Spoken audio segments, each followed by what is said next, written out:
Hey, good morning, everybody. Welcome back. It is Tuesday, February 16th.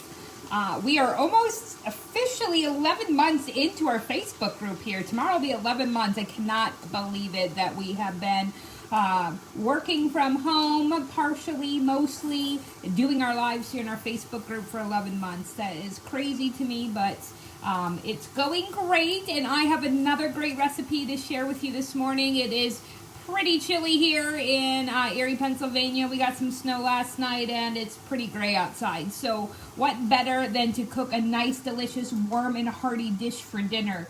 Today I'm going to share with you, easy, they say easy in the recipe, title, Easy Recipe for Cabbage Rolls. So traditionally cabbage rolls, depending on if you're Polish, they have meat in them. If you're like Ukrainian version, typically just have rice. So this is very easy to make a vegetarian dish as well.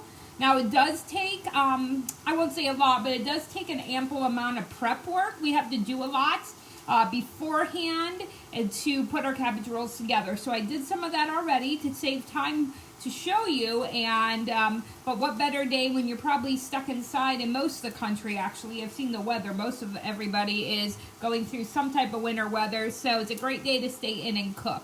So what you'll need for this recipe is 1 head of cabbage.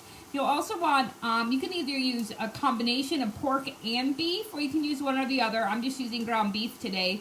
Anywhere from 1 to 1.5 pounds. You'll want 1 cup of uncooked rice, 2 small onions. We're going to use some minced garlic. You'll need tomato sauce, a can of diced tomatoes, or you can dice your own, fresh out of your refrigerator. And then we're going to have a can of tomato soup and 1 egg, and then some seasonings. So not too much. Lots of stuff that you may just have in your cupboards already. A lot of people keep tomato soups and sauces and diced tomatoes in their pantry just to have on hand. So what you're going to want to do first is you're going to take your head of cabbage and you're going to bring a pot of water to a boil. And then you're going to want to cut your stem off of your cabbage. I already prepped mine, so mine's going to look a little different than yours. But you are going to then put your cabbage in a pot of boiling water for 2 minutes, depending on the size. I let mine go a little longer than 2 minutes because my cabbage was a pretty large head of cabbage.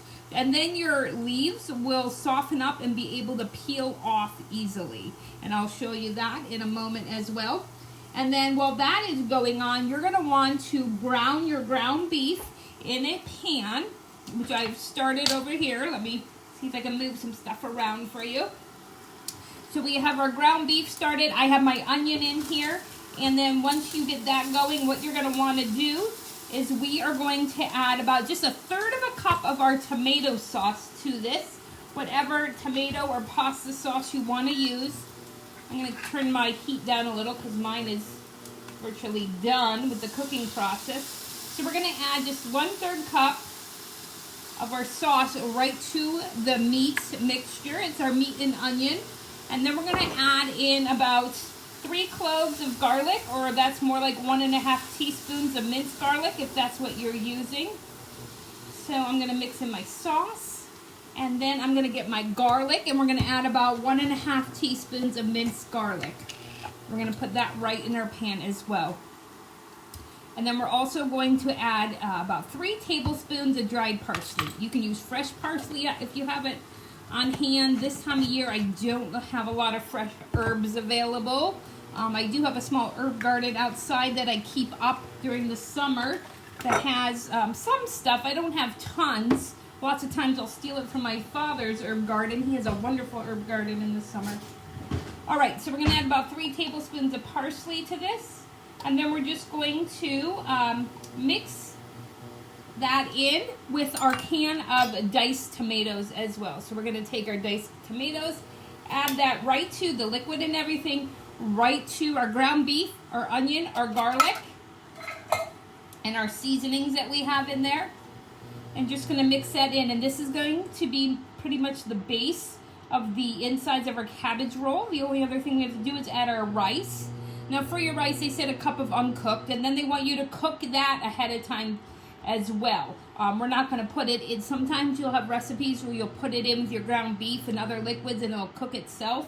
You're definitely going to want to cook your rice ahead of time. So here, I'm not a big rice eater. I've just never been a fan of rice, so I don't make it very often. And when I do, I cheat. And not that I like to use the microwave a lot, but I just get these steamables, which are super easy and great to use. I don't have to sit around waiting and messing with the pot of rice and everything. And I like this one because I'm using a mixture. This is whole grain brown rice, quinoa, and lentils. So do as you wish. If you want to add a little bit of flavored rice in there, if you like a little bit of heat, you can add a Cajun rice. But it just calls for regular rice. If that's what you have, that's perfect. And then we're just going to put that in as well. So I'm just going to mix my rice right in with the ground beef and onion mixture. And then we're saving our sauce and our tomato soup for something separate. That's not going to go into the mixture right here. What we're going to do with that is mix it separately, and that's going to be the sauce that's going to go in the bottom of our pan and then over top our cabbage rolls once we prepare them. So once you get everything mixed in, I'm going to turn my heat off on there and push that back a little. And now what we want to do, oh, pardon me, I forgot one part. We're just going to add our egg to this too. So this is just going to add as a binder. That's what eggs do. They help hold things together. So I'm going to add my egg right in here as well. And it'll help hold that rice mixture together a little better as we're putting it inside of our cabbage rolls. So just break that up and just mix it right in. It's almost like the glue that holds it together. You see that a lot of times in meatloaves also. All right. So once everything's done, and if you have an egg allergy, that's fine. The egg is not necessary. It's not going to really affect the outcome of your cabbage rolls, whether you use it or not. I've made it before and haven't used one. This recipe just calls for one. All right, so that's all mixed in. So what you're going to do next is you're going to take your bowl, and that thing is so loud sometimes. Glad the motor shut off. And we're going to add our can of tomato soup right to our bowl. And then we're going to add 1.5 cups of your favorite sauce. It can be a pasta sauce. It could be a pizza sauce. Whichever sauce you'd like to use. I just have a store brand sauce. Very basic because I really want my other flavors to come through a lot. So we're just going to put those two in the bowl together, and we're going to mix those together.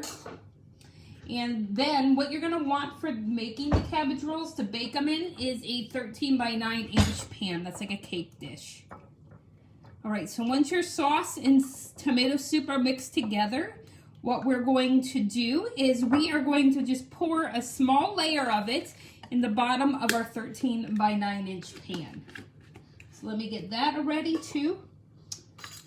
Unfortunately, this one takes a lot of dishes and such, but that's okay. We're so used to our one bowl cooking. It's okay once in a while to do those extra dishes, folks.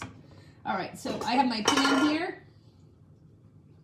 And what I'm going to do is just pour a little bit of sauce just to coat the bottom of it. So my cabbage rolls aren't going to just be sitting in the bottom of the pan. So I just poured a little bit in, whatever works for you. Use your spoon to spread it across the bottom. Now these do take about 1 hour and 15 minutes to 1.5 hours to bake. So you want to plan accordingly, but again, this is a great dish for a day like today when you're going to stay inside and stay warm and just cook away. All right, so what you're going to want to do, the last step in the preparation is once your cabbage has boiled, take it out of the boiling water and let it set for a few minutes. Obviously, it's going to be hot. You don't want to burn yourself. And then the leaves will peel off very nicely. They'll look just like this, and they're very flexible. They're not rigid and hard anymore. What you want to do, if you have any hard parts of the stem, you can cut those away. If I didn't put my knife away. So again, my stem towards the end is a little bit tough, so I'm just going to cut the bottom right off this cabbage leaf, okay?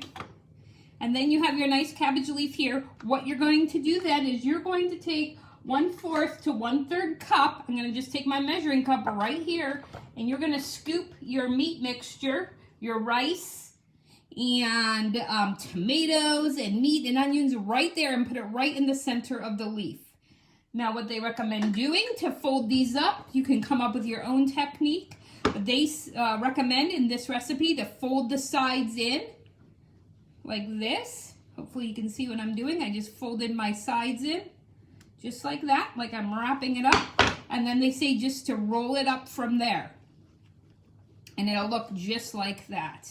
It's a perfect little cabbage roll. You're gonna then take it and set it right in your pan. And you wanna set it the seam side down so it doesn't open up on you. And there you have it, your cabbage roll. So you're just gonna continue to do that. I'll do one more for you. You're gonna take, again, your cabbage leaf out. If some are a little bit torn or not the shape you want, it's okay, they'll still work. Just cut off that rough stem part. Add your 1/3 cup of mixture to the center. Right there to add, and it's great, the cabbage roll acts like a little natural bowl or cup already. Then you're just gonna fold the sides in, and we're just gonna roll it up. And it's perfect. Then we're gonna put the seam side down once again, and you're well on your way to having this delicious dish ready for dinner. So I hope you enjoyed this recipe. Again, we're gonna cook this bake it in a 350-degree oven for about an hour and 15 to an hour and 30 minutes. So again, make sure you plan well for this recipe. It takes a little bit of time, but it will be delicious and taste so good on a cold winter day like today. So I hope you enjoyed this recipe. Stay tuned today. We have lots of great lives happening with wellness and fitness, and there's a Zoom Fit class today at 11, so come join us for that, and I hope you guys stay warm. I'll see you soon.